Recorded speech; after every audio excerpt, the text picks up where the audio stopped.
ti chuan in an thlawk tan ta an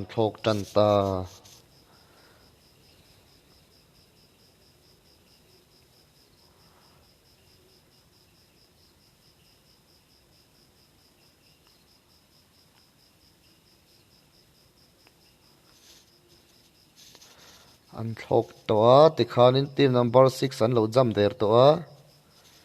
team number 6 an jama team number 23 an jama hei team number en zara nge o team number 1 an jam to boka tuna kan en lai te hi team number 7 om puyaten nia om hnai dewan omem in jam hnai dewan omem Saint Martin te hen tlangam lovem ni team number 14 le team number 30 in hnai viau mai 14 le 30 in hnai viau maya team number 10 le team number 10 le bulami hi enga o team number 5 an jam sang tatlat 14 an thok tlanga ti chuan 21 le hetla hian hmu nom don 21 bor hi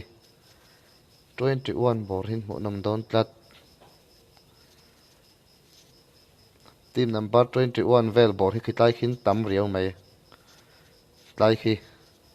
19 23 21 17 an om trâu mai ni an om ta trâu mai a ti khan 20 le 21 building khatan zamani 20 le 21 ain kap ngal 20 mi tlung ngala 20 mi kha hai khan ti khanin akil ngal tat mai akil ngal tat mai akil ngala anok le ta 20 zau trep 20 te kha tang ro un zau trep tat mai 20 kha pakhat tlua pakhat chi dam ta 20 mi hen pakhat lo kil ve a chang ran tin nge ti don 20 mi pahnin lo oma M4 le a kha tu chiang sat khop mai nai mun ang vela ni mun ang vela ni pus ngam donem pus chi finish ngala lo ka ve satlama tangson 17 pakhat lo tule boxi 17 ami so ta son pakhat lo tule a 8 le 17 pono in kapani 8 le 17 pono in kapa satlai son team number 8 le 17 lo in kap ka part in khu ma de khan ni an ni lo part in khu ma de khan ni 17 ami pakhat tluwa pakhat an lo chan to boka an ni hian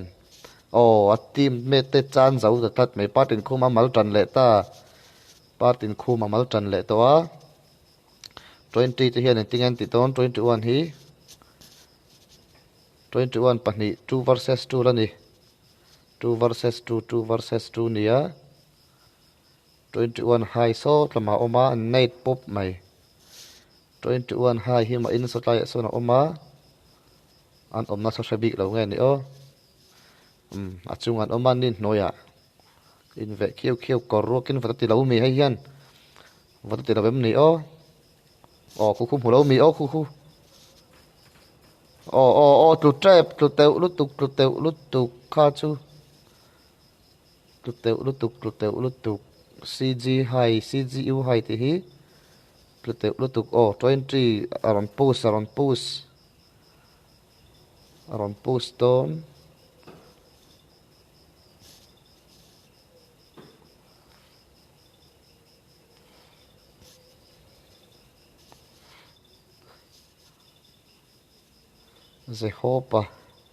Zehopa hen pahni kila de to khu kha chu va pon ve shotgun a kill ta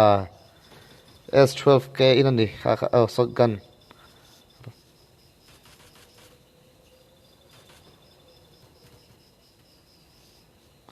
tin nge ti don zimi na hian zuang tha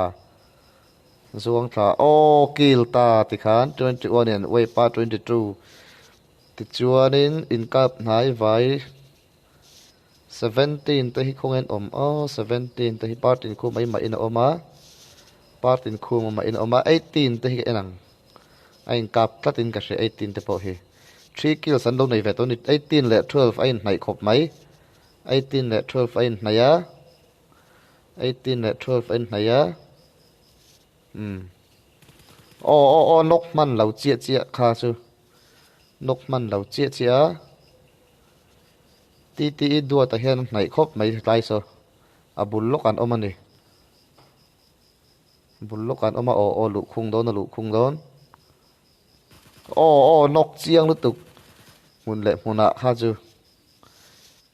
mun le munak kap luma ti khanin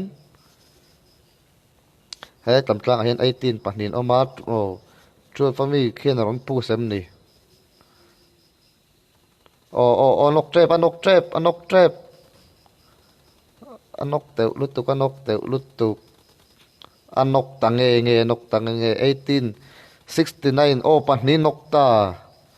pahni noka ti khan team number 12 te khan en finish ta ni ti khan 18 khan zo le ta team number 18 ten thi zo tlat mai ui om hle mai ti chuanin in cup nai vai em an om lova team number 15 te lampang hi in cup do nem ni o ta hi in cup do nem ain lat thei chu chuanin in nai le deuh 17 patin khu mate chu mai na ni pus ngam minarin om lova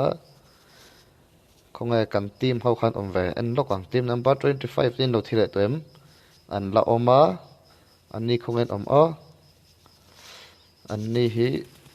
o cặp nghe om gì à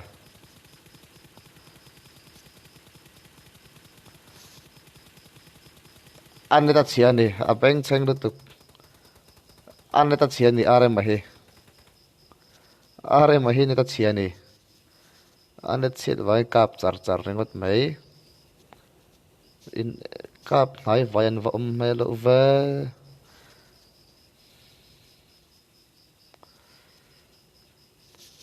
glory thì không anh về anh lúc càng glory thì anh về lúc càng in cặp này vài tour riêng anh tel lâu lệ rồi là thì chuan in team number 17 part in khu mà hiền in over này chỉ ngắm em này part in khu mà hiền một tôi này tán nghe 15 đấy nhưng mà part in khu mà hiền tiếng nghe thì don scar l này nè ni his scar l lệ tommy cái nào lo kinh á en ha hồi đam pang adik lo kat 21 ni patni chawan ne ti chon he ta hi team number 3 le 5 in cup don team number 3 le 5 ai nai khop mai 3 le 5 flare an lo cup thani team number 3 te motor an kalam ni o an push down nge ni team number 5 hi an retreat thadewa o motorin an kala skype ani poi thiama skype po hi ki langa thina team number 5 le 3 anok trap anok teu lutuk skype khan anok teu lutuk minga khulai khon om ve boka team number 5 atrin minga tlai khon om ve boka ni hi om hladewa valpuya hi ni mok valpuya pacho ti hi lo nok man trap khani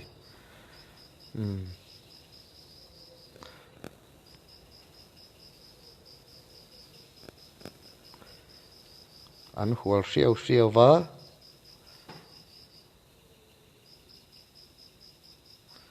an hual hriau wa ti chuan in kap nai vai dangan om ri lawem ni an om hmel ri lawa ti chuan team number 5 he tlama hian om kan ti to kha an push thamei ngam bik lova team number 5 te building khatan lut towa building khatan om to team number 5 te team number 3 te hian dal ro wan do noka in revive do na ti chuan in broken na spray fu lo tlat sky fa hian ang tinge ti ve don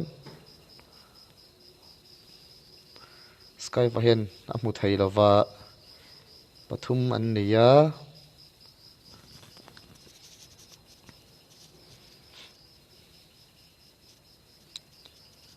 number 5 khu in chung an tom tlat mai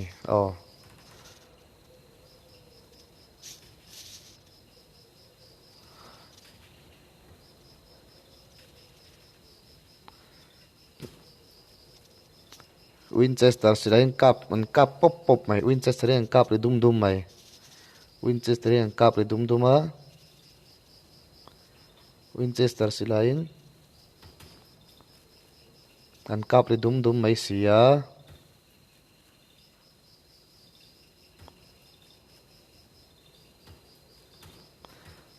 aron kap fu ve chak mai Valpuya pacho sen sok mai Valpuya pacho sen sok mai Sky Van bagi ron la a plan le tum ngeng tinge uji ne na ni ani hi uji tan chun arrange athui ma duai chon Jet Sky ani hen kara mang ve thunga Jet Sky hian kara 8x avu a number 500 tan number 500 deuh tana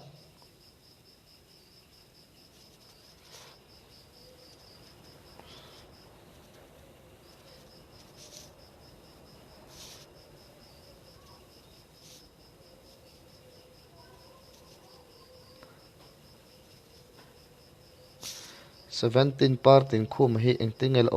nine partin khu ma hi motorin atlan ti chuanin 25 le 11 point nai sot viewa ai nai sot viewa 19 te hi en zoi te ang 19 ani point nai viewa na shiat sorry 19 te point nai view na shiata 19 le 12 in nai view na shiata ai nai tok lo tlat in kap tu ren nai tok lo wa te chuanin 3 le 5 box hi enge an la in kapem 5 in retreat deuh tan khan ka hria minga lo nok tlat mai ming an lo nok tlat mai ming an lo noka Joshua mal so ma tu trap Joshua mal so ma tu trap a ming hen revive atuma ming an revive me ka hetama team number 3 Sky Faron chuk thato sia ain heal the ni Sky fin ang tingati don azuk post don nge Joshua mal so ma nok le ta Sky fan Joshua mal so ma tu le a ming na chan ngam don em atlan chunin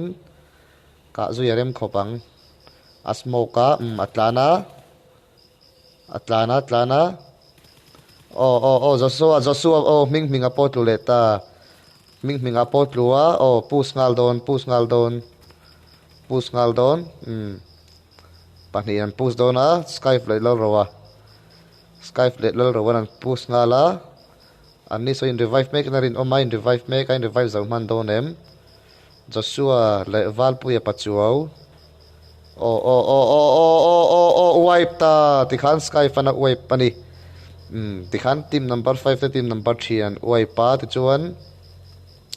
incap nai vayan incap nai vayan ri lova he tiang lampang hi team number 6 le team number 1 an zone ron pana 11 le 25 in kan tu mem ni ain panem out 11 le 25 in panem enjoyla zawa lo thitlat mai tikhan zawa thia taya le omaman lo wai pani team number 11 sotama son pahnin la oma taya tluwa taya hin revive dona ra taya hin revive mekem taya revive fa chuan team number 11 cho so taman lo maron phem team number 11 ni ron phen tum lo mel kat an dana hian tumem phen tum melem 25 lama hian 25 lama phen tum melem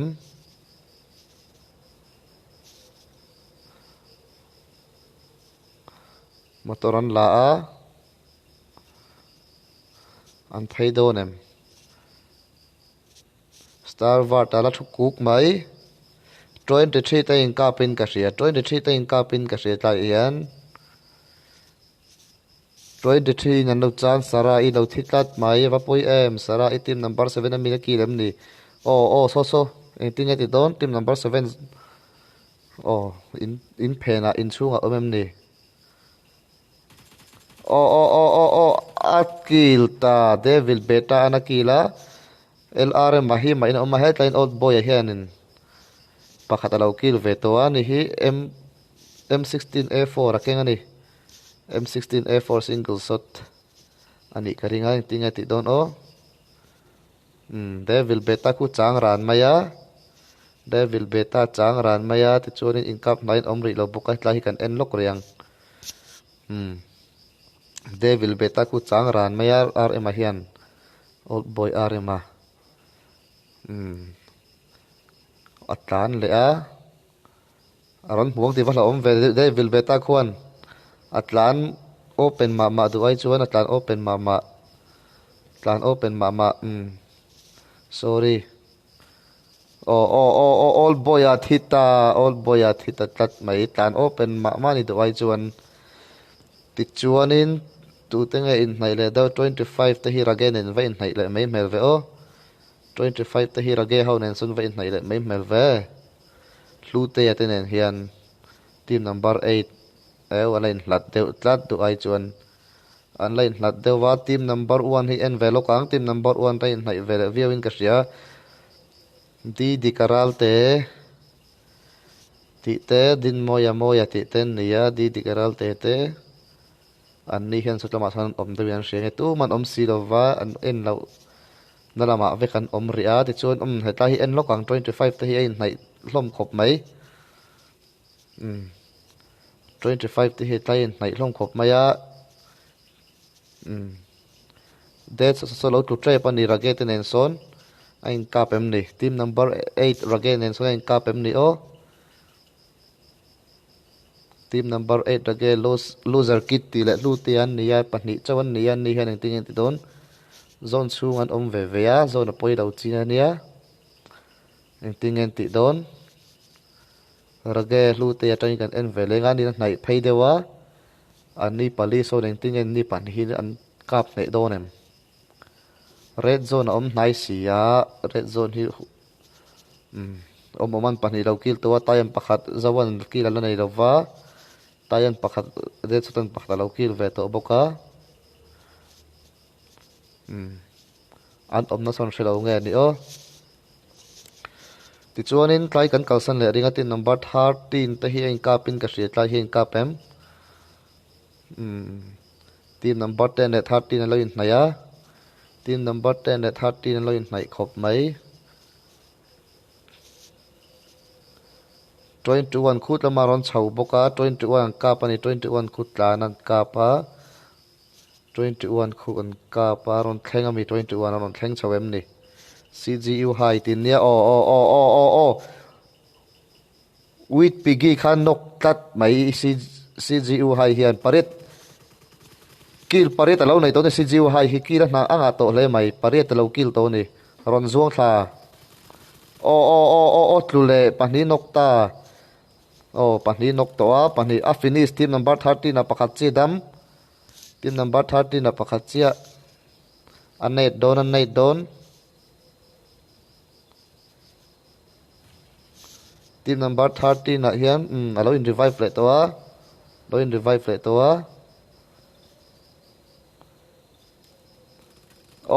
kha chu ating pon lang ma mat lo chu va nei at lo kha van nei lu tu kha chu at lo kha van nei lu tu 30 with pigi kha lo tu le a an 21 pop hata lo tu lo in revive fa ti chuanin with 0 fate ti hian in tinga ti don CG iu hai ti hi thakop mai hai anei zone do tlat groza lat ต tlat mai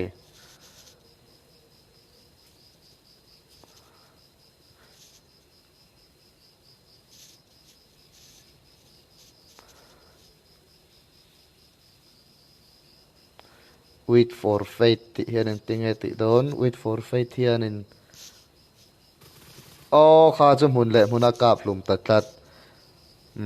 lo kil to a ti khan team number 25 te eng tingen lo om vele team number 10 ron push vele nga lem ni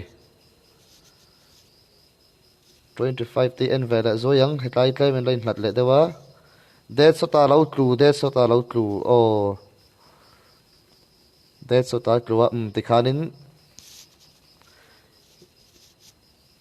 det sota le zawan tlu zawan revive to a 11 ron hnai pheya 11 ron hnai pheya 11 hian in tingen ron ti don khu mulawm ni zawa kha mulawem ni aron hel chau char aron hel chawa zona kal ta zona u mangai sia 11 pahni chawem nin ni 11 ni pathum man lania det sota tlu trap det sota tlu zawa tlu det sota tlu pahnin pluta tlat mai aboi thak to khopang det sota le zawan tluwa revive antuma aron push nan kha chu apapoi don ve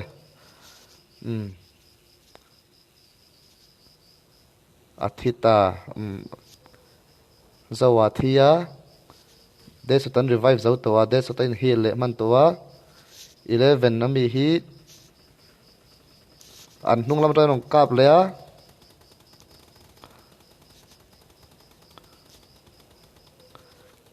11 pathum man la om 11 te hin lakim pathum man la oma pathum 3 versa 3 khutai kon pakat oma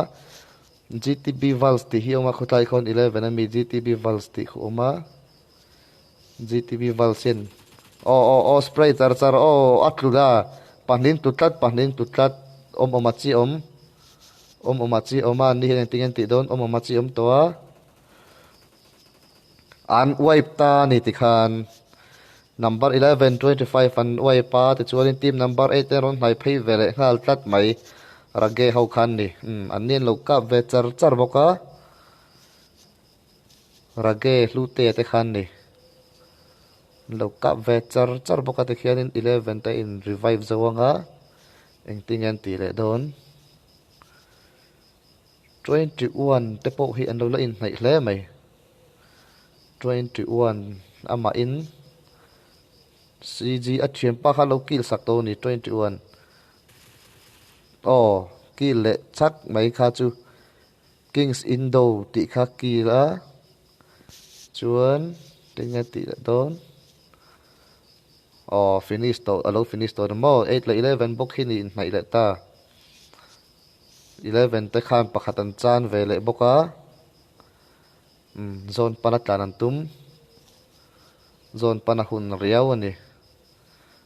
zone an pana te chuanin 23 te in ma ni mi omo ta hian 23 hi alo bi ru lung phena hian team number 1 sotama suan oma di ka te kha 11 le 18 vala in hnai le si ve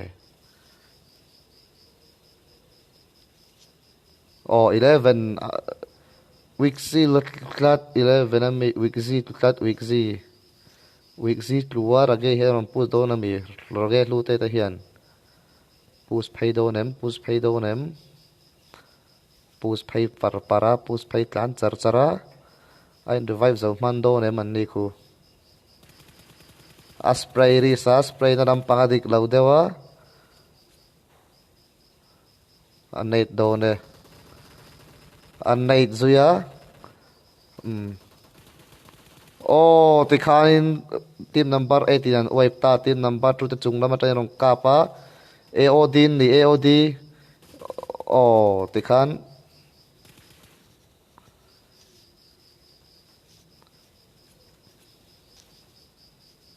sorry sky number 3 ama ina la oma supply son AOD fal ko in heal man down low AOD and T clat AOD in zau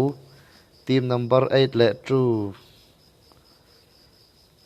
an zawa 8 rage ho bokhi alo tlua la ge loser kit alo tlua luten a revive meka luten a revive revive zo to ati chuan in 23 an rong kap em ni 23 devil beta hi ma in oma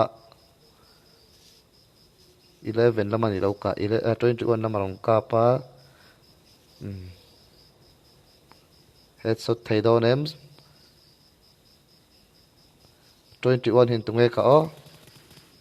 so tama train rong ka box sia 23 so tama sona ma ina oma team number 8 te thlang laman om boka team ruk chian damta mi som pahnin la damani team ruk atangin mi som pahnin la dama zan in kan most kill to ni melani hi kill som panga ne ya cg u hai ti hi kill som panga nei to ni kill nem to khop mai team number 8 te khu ve tlat sotlam pang chungai poimo ri du lo zo ka ngai poimo lawa nei zo ka sotlam pang arong kap thu trap devil beta khan arong kap fu trap arong kap thu trap a tingen ti le don team number 8 te khutlaman la oma team number 3 he tama ina oma apus don number 23 so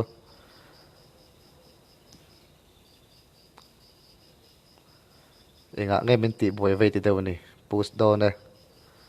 23 devil beta kha engting e che thei don em devil beta hing ting e o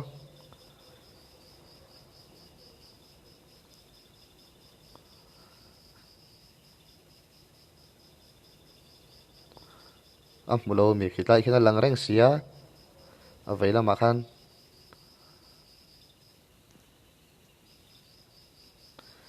iu hai hen mu big lawem ni iu hai ti hen mu big lawem ni 8 lampang ko la boy pui zo ka ni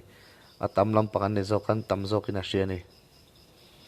zone number pan le a zone so tama zone 3 da number 3 kha oma skype ti hi tla ma lo oma ma in 6 kills lai lo nei vele to ni hian 6 kill lai lo nei vele tu yo team number 1 de khongen om ve team number din moya tlat din moya zo ko than dara mai na lo oma zo ko than darin skype so ram pang som fil tlat mai boka cgu hain zone pan boka team number 8 zone an lut to team number 3 so tai so oma ma in skype fi team number 1 zo ko than dar team number 3 le skype le iu ha hin kap te se an hin thiam du na number 8 khalo kap ani team number 8 kha nung la maron kal sia iu hai ti motori na post don em ni aron kalna lama hian iu hai ti kharon phei sia khita khi om skype fa tu don skype fa ta don atla lu te uru tu skype hi ta te ulu tu kha chu sky fa ta te ulu tu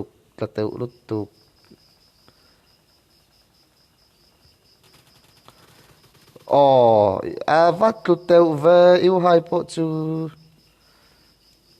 iu hai chu 1 hp chi ani ti kha chu 1 versus 1 ani ta zau kha than dar hin ang tinga ti don 1 versus 1 ani ta ti kha chuan hiu cg iu hai ti hi ki lawanga ve song paruk lai kil to mai som paruk kil to a zau kha than dar hian lo changa ain chang ve ve ni 1 versus 1 ka tran zau ka than dar hian 2 kills anei to zo ni na tran lo zok tat mai wa pui em kha chu zo na lut le mana a ding sa in full to boka lo thod om ve viau lo ve ti kha chuan cgu hai po zo na ron pana mu nam do na hetlai hi ka tran an ni zau ka than dar hian mu to rin om mu to rin oma zau ka than dar hian